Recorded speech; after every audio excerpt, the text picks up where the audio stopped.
Hey, my name is Tien, and in this video I'm going to talk about a few of the books I read. First off, I went to the library and borrowed some books. So the next bunch of videos are going to be about the library loans that I read. And I don't know when you're watching this, things are getting worse here again. So it might be a while before I go to the library again, assuming it is even possible. I really enjoyed being in the library again. I borrowed the maximum amount of books because I hadn't borrowed any books from the library. I hadn't been to the library since 2019, and it's November 2021 now. But yeah, it may be a while before I can go there. But anyway, I am gonna try to be a bit brief about some of these books because they're due soon, and so I don't have lots of time and energy, and I haven't read them all yet, so I'll probably just hand in a few that I didn't feel like reading, that I didn't get around to. But anyway, these four are the ones I read in October, so that seemed like a good. So there's 3 books related to autism, and then this omnibus, which is through fiction. All of them are Dutch. I guess I should just get into it. So the first book that I bought from the library and read is actually this omnibus. It's 2 contemporary fiction stories for children written by Woltz. The first one is called Onweer. The second one is called 10 dagen in een gestolen auto. So these are books in Dutch. It's an omnibus. Each of the 2 books is around 200-ish pages long. So the first one is about Onweer, is about Flo. She has a summer job in Italy, working at a hotel. I think the hotel is owned by her aunt and uncle or grandparents or something like that, but it's been a while since I read this, so I don't quite remember. But anyway, I thought it was her aunt and uncle, but anyway, family. And then some guests arrive at the hotel and things kind of go from there.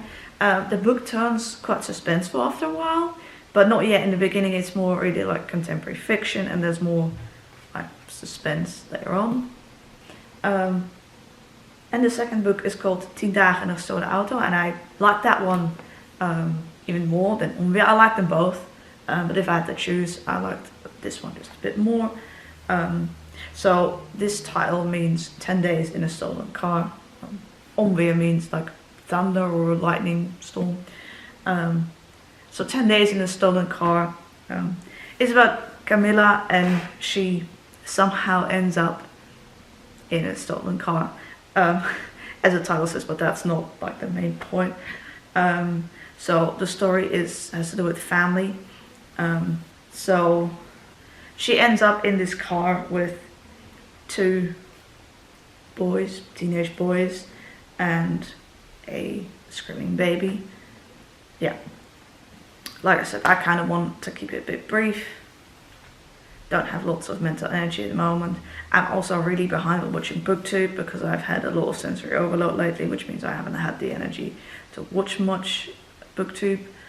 And as I'm filming this, I actually still have a lot of my October videos of books that I owned that I read to edit. But I want to film this obviously before the library loans, before I have to give them back, because I like to hold up the books and stuff. Oh. So yeah. Anyway, I really liked both of these stories, and both of them contained suspense, but generally a bit later on in the story. Yeah. Then the second book is called Ik ben autastisch. This is by Bianca, Toeps and Esther Walraven. Bianca Toeps is the one that wrote the memoir, maar je ziet er helemaal niet autistisch uit, which has also been translated into English. This is her book for children, non-fiction, and I've had this on my wishlist for a while, and when I realized the library had it, I was like, well, I'll have that. Because I would really like to read this, but I didn't want to just buy it just yet because I wasn't sure if it wouldn't have a lot of repetitiveness from like the memoir written for adults. But this was much better than I didn't, not that I expected it to be bad, I just thought there would be a lot of repetition. It wasn't as much. I really like this. There are also nice illustrations in it by, I presume Esther is the illustrator.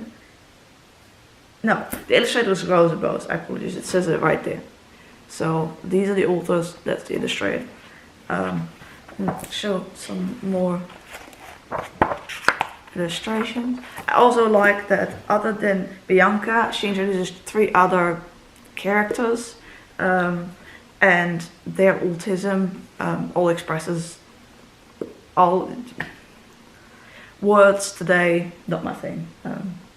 So other than Bianca herself, she has 3, she calls them her friends. So the other 3 who are also autistic, but they have like slightly different, to show that autism can express itself in different ways and that we're all different. And I'm making a whole mess of this, I'm very sorry. And it's got like bits as well where these children talk about how certain things feel for them and stuff like that. I think they're fictional. I don't know that for sure. The Bianca in here is like acting as if like she's a teenager, but she isn't. But it's written for children too. Anyway, it makes a lot of sense. I rated this 5 stars, 10 out of 10.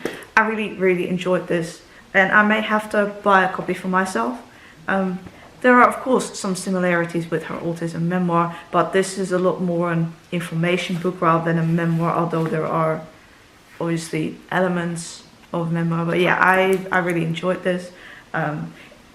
Since I am not a child anymore, I'm an adult, so you know, yeah.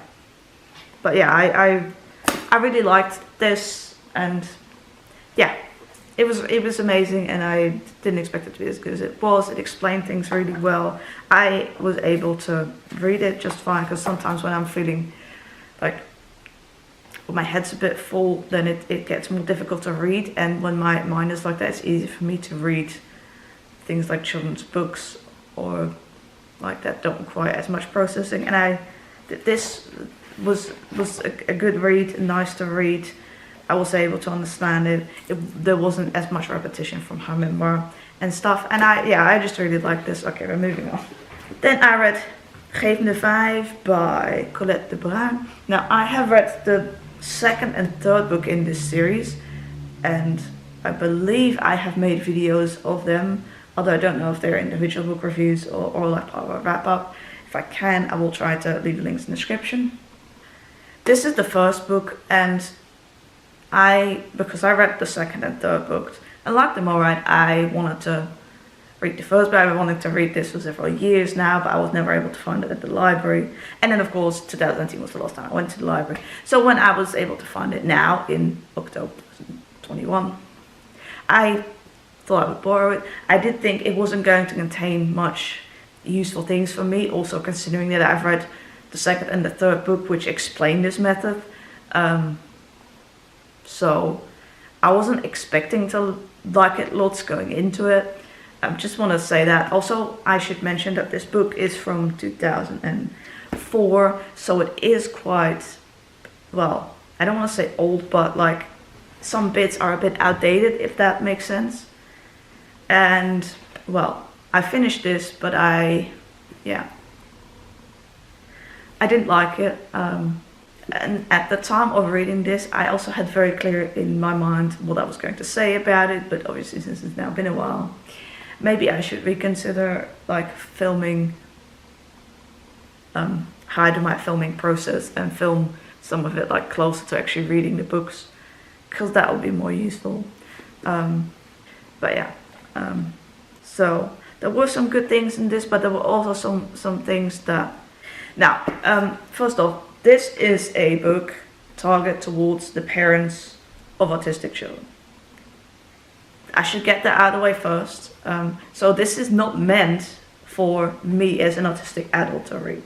I should make that clear. I knew that going into it. It says it right here, I knew that. And it says here children with autism, because in the Netherlands, and especially in earlier times, that is still the way that that's being said. Anyway, that's another discussion for another video, which I have done that discussion before in another video. But anyway, this also comes with a CD-ROM, which I haven't looked at yet, but I still have a little while before I have to give this book back. So maybe I still will look at it. I did like, every now and then there's like a poem. I like those, but some of the examples in here, like, now I know this is written for parents who have autistic children, but a lot of the examples in here make it seem as if the kid is always in the wrong, whereas obviously as an autistic adult I don't feel that way. So yeah, I didn't like that aspect. I'm not sure if I'm articulating myself well at all, because it's been a while, and so yeah. Now this method, the who, what, where, how, and when, has a good basis. I don't like the puzzle piece thing, but that again is another video that we can, and also other people have explained it better to me. The puzzle piece is a symbol of Autism Speaks, who are extremely ableist, who want to basically get rid of autism, cure autism. And so I, and also many other autistics in the autism community, don't like to use that symbol anymore. But anyway, like I said, this book is from 2004, so it's a lot older, but anyway. Yeah, and the examples in here also seem like, I don't want to say, like, I don't want to come off elitist and say, like, look at me, I'm very smart, but as a kid, I was kind of smarter than a lot of the examples that they mention in the book. And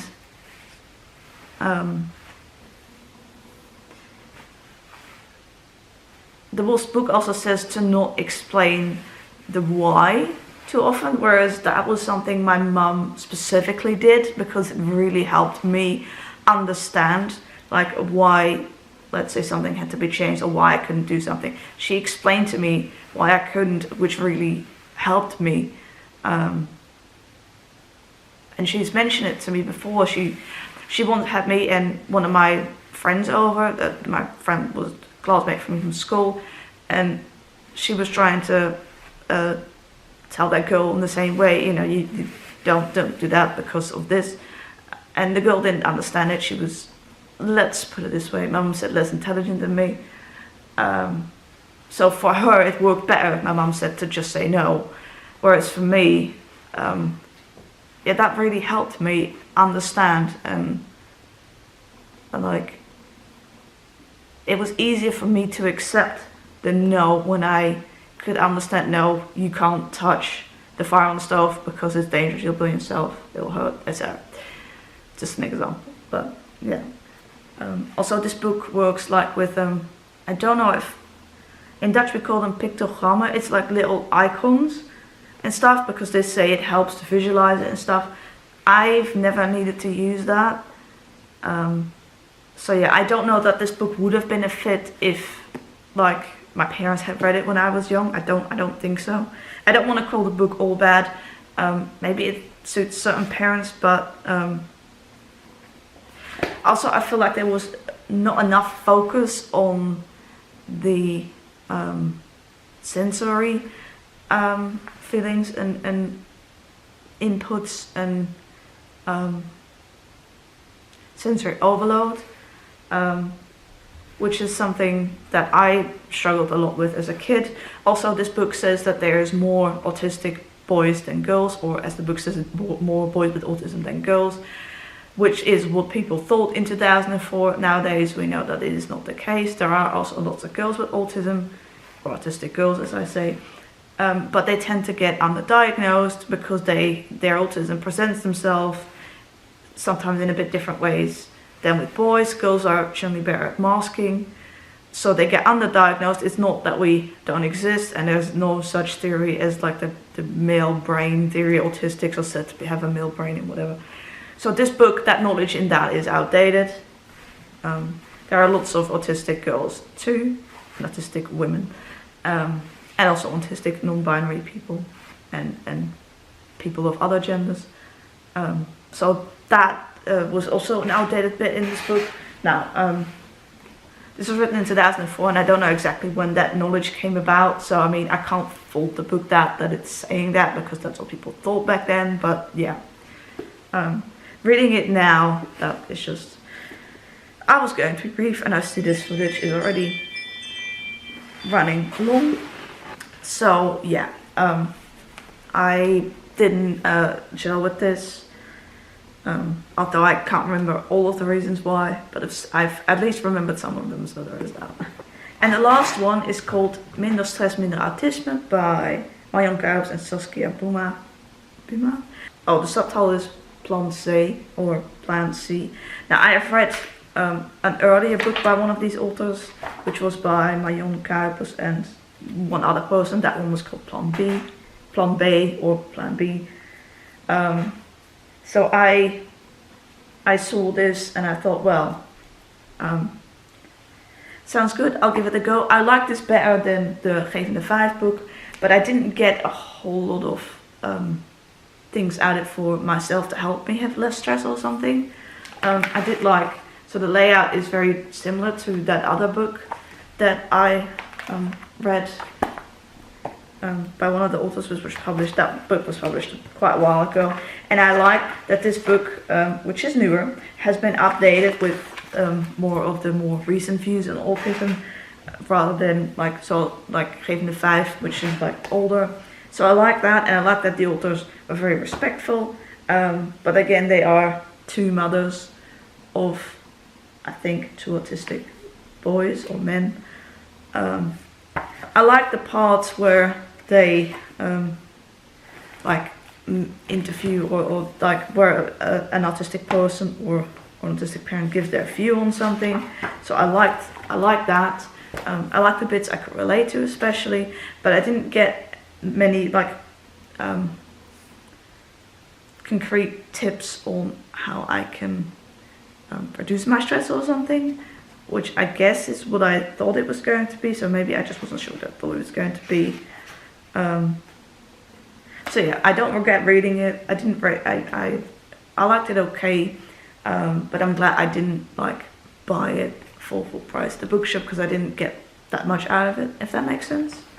Oh, well, it seems that was the ones that I read in October, and then I'll move on to some ones I read in November in other videos. I had more to say about some books than others, so yeah. Anyway, thank you very much for watching this video, and I hope to see you in my next one. Bye!